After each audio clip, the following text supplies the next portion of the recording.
Hello guys, how are you? I'm Hardeep Singh. Welcome back to your own YouTube channel. IELTS updates and recent exams. For more updates related to recent IELTS exam writing test topics, listening, reading, practice test, and speaking, you got guesswork. Please, guys, participate in everyday listening and reading practice test to achieve your desired band score in your actual IELTS exam. Please hit the like and subscribe button. Press the bell icon for the upcoming notifications. Don't forget like, subscribe and share my YouTube channel and my Facebook page, IELTS updates and recent exams.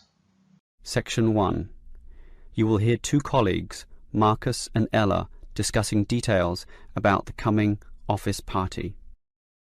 First, you have some time to look at questions 1 to 5.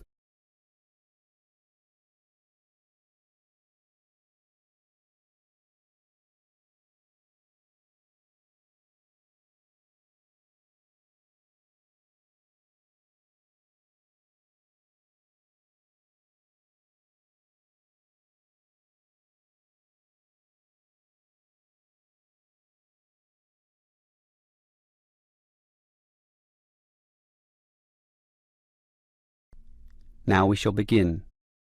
You should answer the questions as you listen, because you will not hear the recording a second time. Listen carefully and answer questions 1 to 5. Okay, Ella. As you know, you and I have to make the big decision about in which restaurant we are going to hold our office celebration. Well, we're celebrating 20 years of operation, so I think it has to be a good restaurant, something which will really impress people and make them think better of the company. We do have a budget, though. It's how much? $2,000, and that should be enough for a good meal. Actually, it's $3,000, not $2,000. I confirmed that today. That should be enough for a great meal then. Well, this is a significant milestone. So, should we go for a buffet meal at a local hotel? All you can eat? Something like that? The Chesterfield Hotel has good food. I've eaten there before. Very impressive. Yes, I've got the brochure here. Do you know how much it costs? The full buffet banquet is beyond us, I'm afraid. Yes, but we don't have to get the banquet. They have set meals for cheaper prices. Show me the brochure. What about this? Set meals C is $50 a head, and that's just within our price range. It includes a main meal with prawns, and there's other seafood as well. Look, there's even a seafood platter with crabs, oysters, everything you like. But not everyone likes seafood. Let me see the brochure. Actually, set meal D looks better to me. More meat-based. How much is it? Meal A is $70, B is $60, and so on. So D is even cheaper at $45. OK, and we could spend the money we save on other things, such as a lottery present or something. The main meal is lamb, and everyone likes that, right? It comes with soup, dessert, coffee, all the frills that you'd expect. What's the soup? Actually, all the meals come with soup. Meal A is lobster soup, B is prawn, C is clam, but ours is chicken. Ah, I like that. Chicken is simple but tasty. All those seafood soups are not nearly as nice. So, why don't we take meal D then? Before you hear the rest of the conversation, you have some time to look at questions 6 to 10.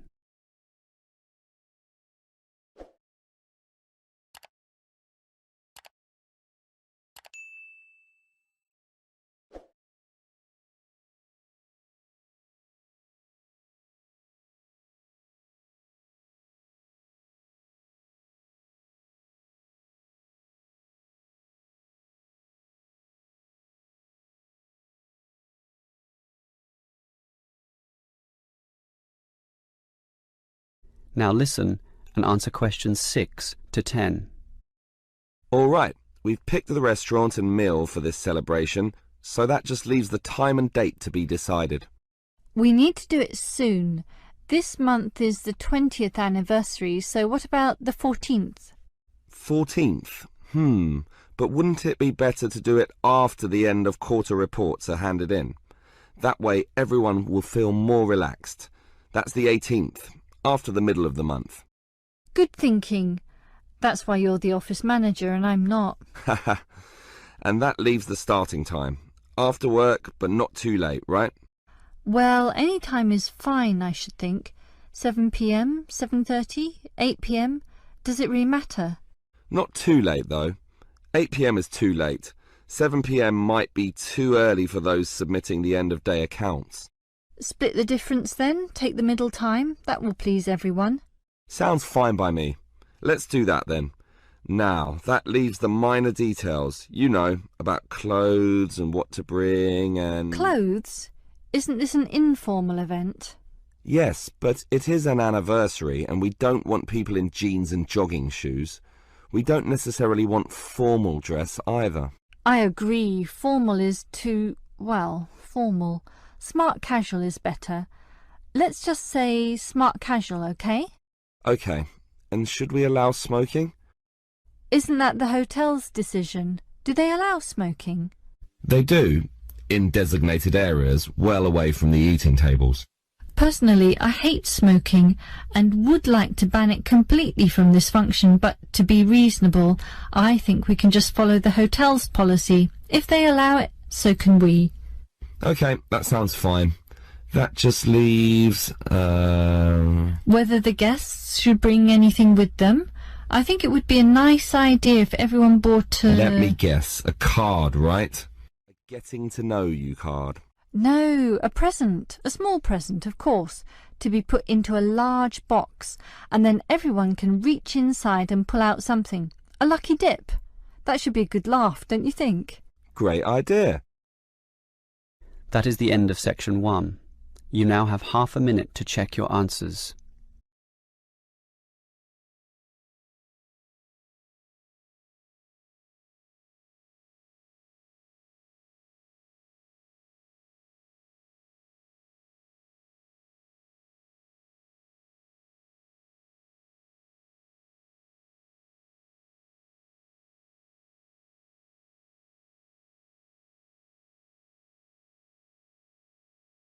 Now turn to section 2. You will hear a construction worker and university officer discussing the effects of some new construction on the university premises. First, you have some time to look at questions 11 to 15.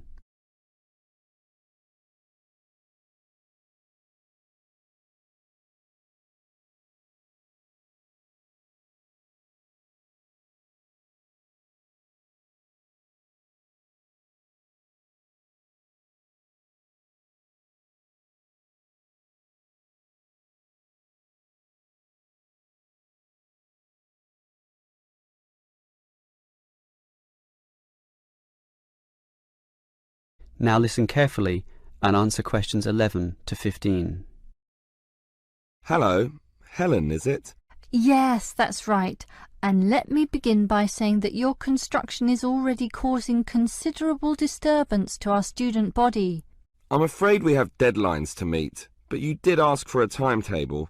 We can certainly try to do the noisiest work at specific times when it least disrupts the students. Good. I've already emailed you about sensitive times of the day. Obviously, our lunch period is the best time for you to do all the noisy work. Yes, and as a result, in that time we are reserving all the jackhammer and drilling work necessary for breaking up the old concrete paths. So that will be between noon and 1:30 p.m. It will result in some delays to us, but not enough to significantly put us behind. So we're happy to do it at that time. The other time you mentioned as favourable for our noisiest work is after 5 p.m. As you know, due to the deadlines, we work at night to 8 p.m.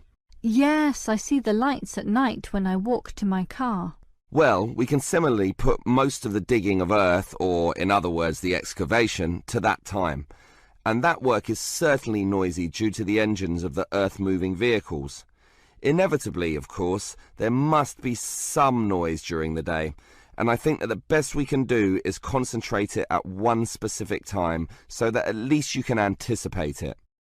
That time will be from 10 a.m. to noon. We've just finished cutting down and sawing up all the trees, so that morning period will now primarily be involved with the pouring of concrete. That must be done early in the day to allow the concrete to harden during the daylight hours. It will involve considerable noise, I'm afraid, mostly from the trucks and concrete mixers, so expect some racket in those 2 hours. So what will happen in the late afternoon? Will it be quiet enough for exam work? I believe so, since in that first hour and a half we'll be having our lunch break, and in the remaining 2 hours we'll just be making the concrete look nice, you know, removing leaves, broken pieces, and making it all level and flat before it hardens. So the noise will certainly be at a minimum in that period of time. Before you hear the rest of the talk, you have some time to look at questions 16 to 20.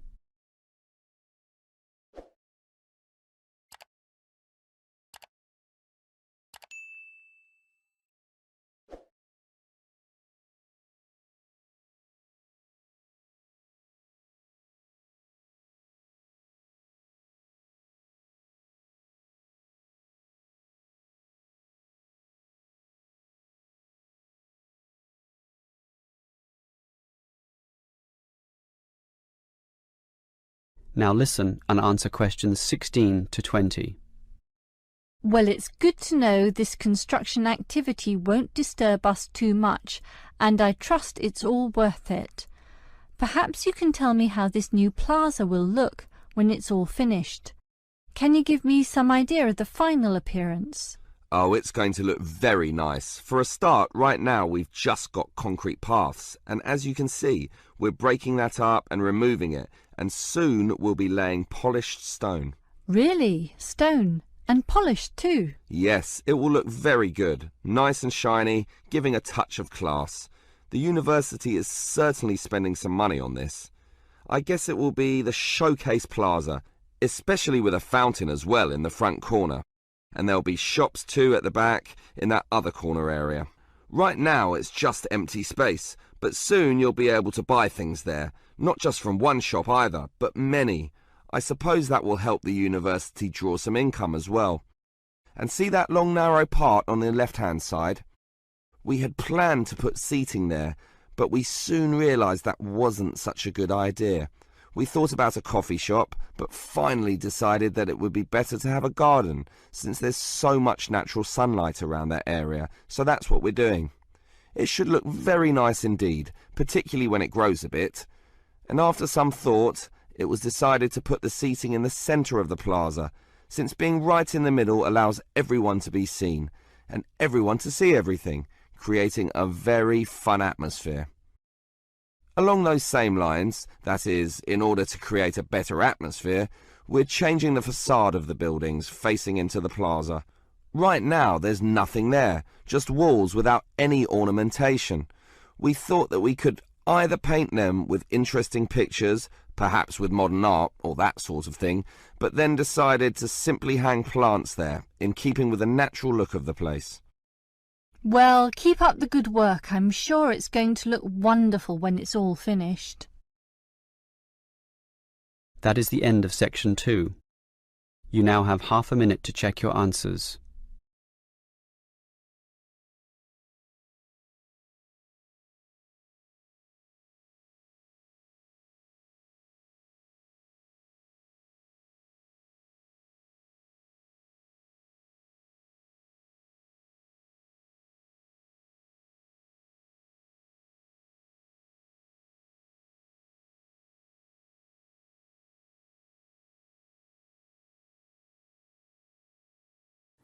Now turn to section 3. In this section, you will hear a talk between a student and a professor. First, you have some time to look at questions 21 to 23.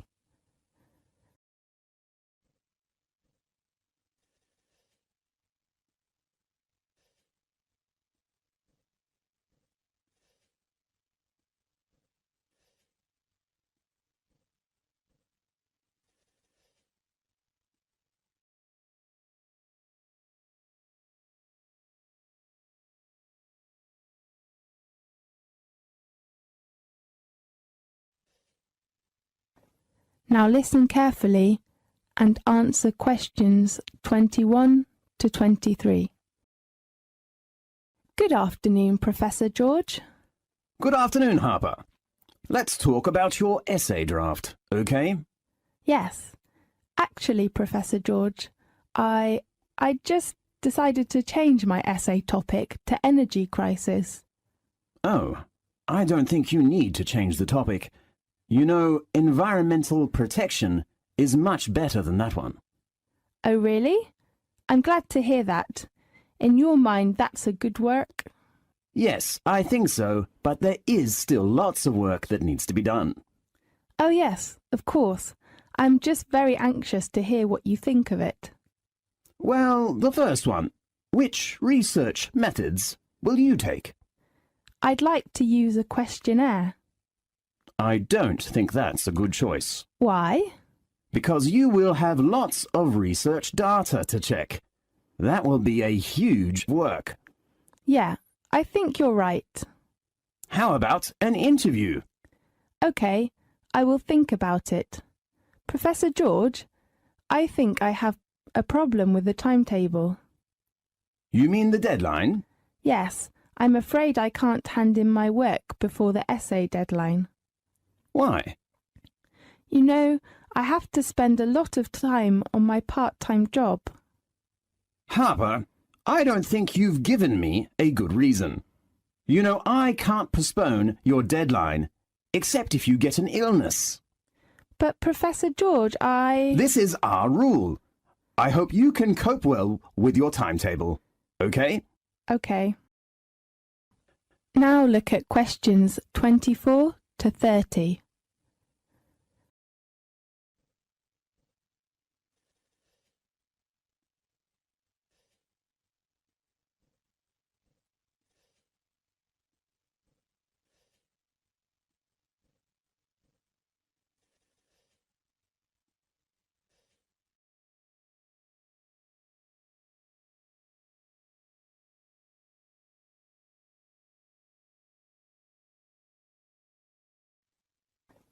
Now listen to the tape and answer the questions 24 to 30.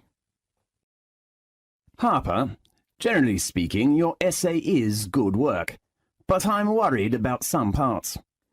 Yes, could you give me some suggestions about my work? Well, let's start with the purpose. I think it is not bad. You represent your idea and the reason for this work, but What should I do? it's better for you to make them clearly. I mean to strengthen them. OK, the purpose needs to be stronger. Oh, and what's your opinion about the structure? I think your structure is very clear. I do really say well done and go ahead. Thanks very much. I'm so glad to hear that. That's okay. How about other problems with my essay? How do you think your personal experiences as a background affects your work? Oh, it is just my question. I'm not sure whether I should write them.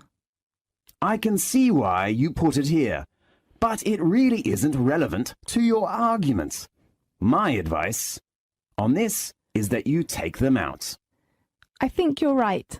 Anything else? No, just go ahead. Yes. How about other requirements, such as format or something like that? Well, let me see. Oh, yes, your way of handing it in.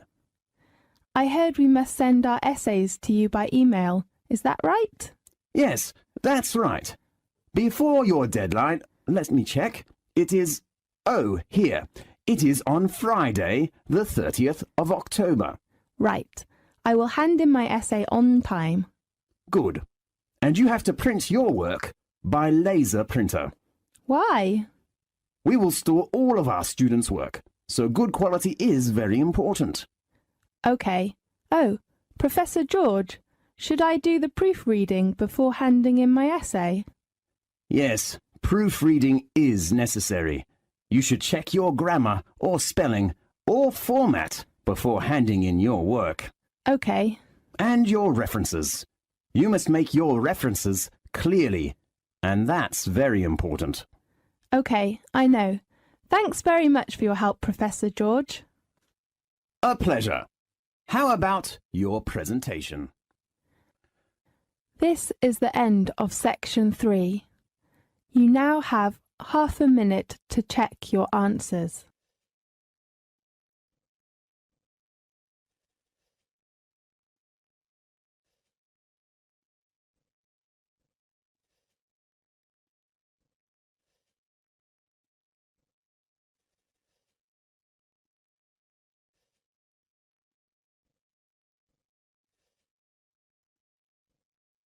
Now turn to section 4. You will hear a lecture about British media. First, you have some time to look at questions 31 to 40.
Now listen carefully and answer questions 31 to 40.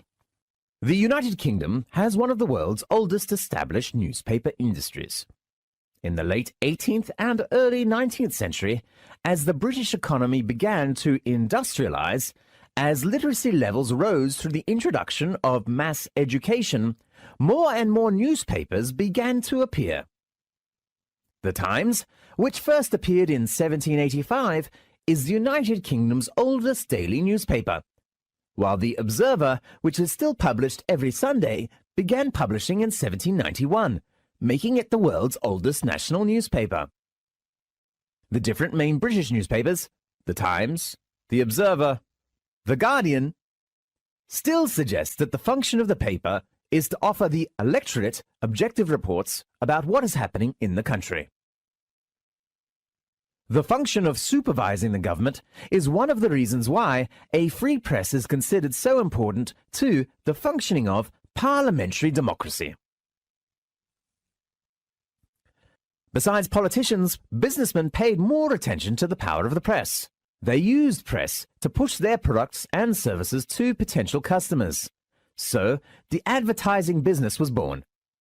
In Britain, most advertising is carried in newspapers. Companies use the press to sell products. People use the press to look for a job or to buy a house.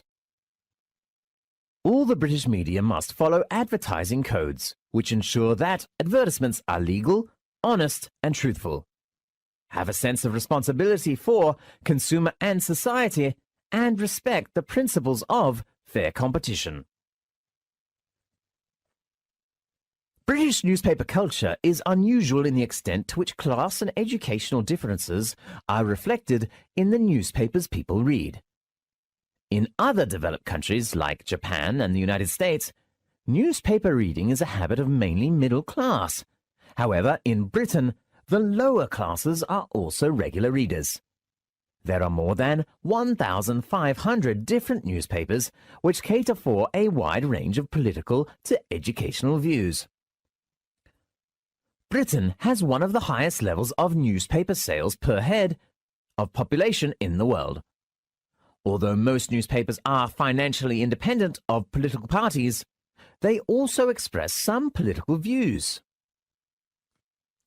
The quality press not only publishes most serious and in-depth articles of particular political and social issues, but also expresses reviews about high culture, for readers with well-educated and within the middle class.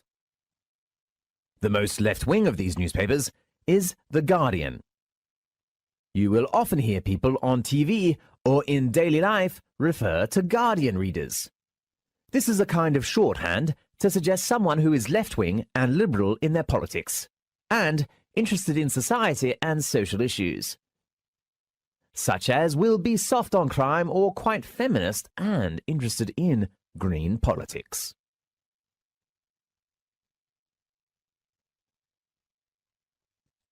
The other category of national newspapers is the tabloids, which people usually call the gutter press. It often carries some scandals about famous people, whether in politics, entertainment, or sport, etc. The stories are short, easy to read, and usually rely more on opinion than fact. One feature of the tabloid press, which has become a national institution, is the page 3 girl, a picture each day of pretty, scantily clad young women. The broadcast media, television and radio, are tremendously important to British national life. According to Record, British people spend 4 to 5 hours a day watching TV. Whether you are working, chatting with friends or family, conversations will usually be about programs that were watched the evening before. Even newspapers also carry reviews of programs which are being broadcast. If a person does not participate in television viewing, he or she usually is looked as out. News, entertainment, and sport are British people favourites.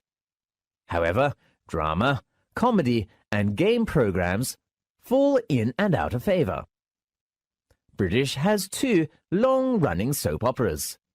The oldest and most popular soap show was located in the northern city of Manchester in the 1960s.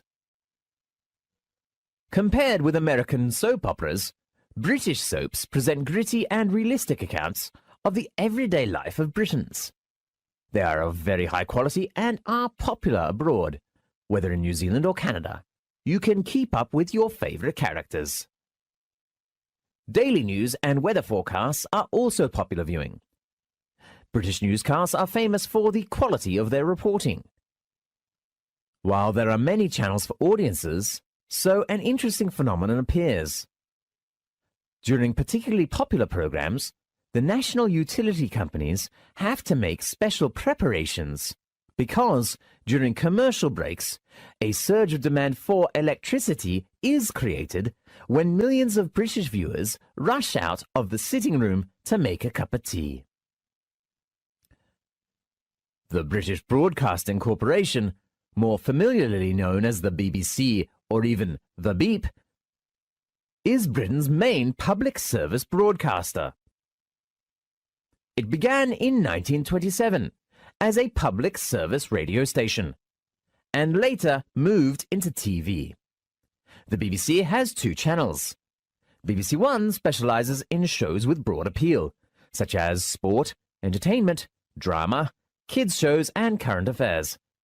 BBC Two caters for special interest audiences, and so broadcasts documentaries and shows aimed at particular social groups, such as the elderly, handicapped, homosexuals, and so on. The BBC is funded by licence fees, and viewers must buy a licence each year for their TV set. The BBC is no longer just about TV shows. Nowadays, it is a multimedia business with wide publishing and educational interests. This is the end of section 4. You now have half a minute to check your answers. So guys, don't forget like, subscribe and share my YouTube channel and my Facebook page, IELTS updates and recent exams. For more updates related to recent IELTS exam writing test topics, listening, reading, practice test and speaking, you got guesswork. Please guys, participate in everyday new IELTS listening and reading practice tests to achieve your desired band score in your actual IELTS exam. For more IELTS material, visit my official website www.ieltsupdatesandrecentexams.com. The link is given below in the description. If you need PDF files of latest IELTS material, then please join my Telegram channel. So guys, please write your score below the comment section. Again, thanks for listening. God bless you all guys. Stay tuned, stay safe.